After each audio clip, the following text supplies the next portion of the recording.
progresso é uma forma que nós temos de acreditar que a sociedade sempre evolui para melhor, que a ciência e a tecnologia são capazes de produzir um mundo que é sempre direcionado para um aprimoramento, para se tornar sempre melhor do que ele é hoje. Pois essa ideia ela não existiu sempre. Ela surgiu mais ou menos no início do século XIX, ali na virada do século XVIII para o século XIX.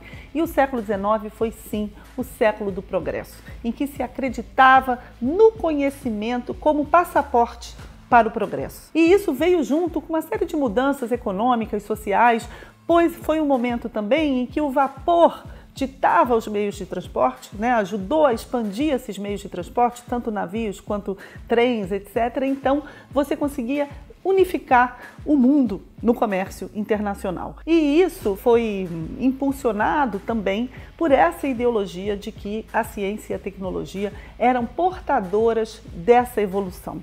Mas isso não foi automático. Ou seja, a ciência e a tecnologia elas não convencem de que elas trazem sempre inovações para melhor de uma maneira automática. É preciso várias iniciativas, instituições, para que a população, de um modo geral, acredite no progresso. E isso foi feito através, por exemplo, de grandes feiras de ciência e tecnologia, as chamadas Exposições Universais.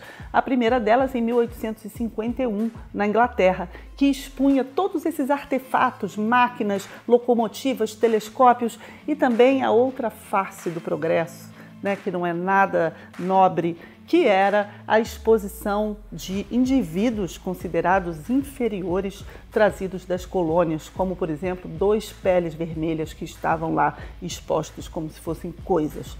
Ou seja, o progresso ele não foi só positivo nesse sentido de acreditar numa civilização, porque para se acreditar nessa civilização também foi preciso descrever outros povos como incivilizados, como primitivos, e isso também estava lá.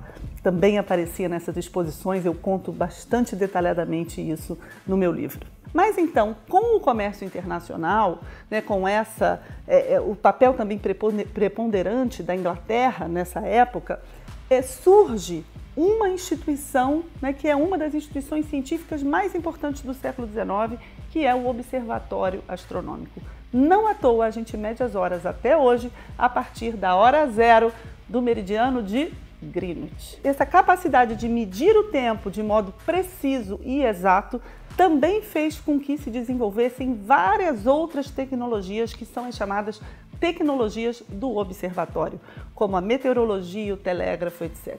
Então, esse momento do século XIX, que foi um momento de expansão, que eu conto lá no meu livro, voltado para grupos que iam se ampliando cada vez mais, mas ainda restritos, principalmente homens, mas a gente começava a ver as primeiras mulheres, uma delas eu conto bem a história dela, a Mary Somerville, lá no meu livro, que já começava, por exemplo, a frequentar as primeiras universidades. Então, essa é a história do progresso, lá da parte 2, confira lá no livro O Dia em que Voltamos de Marte.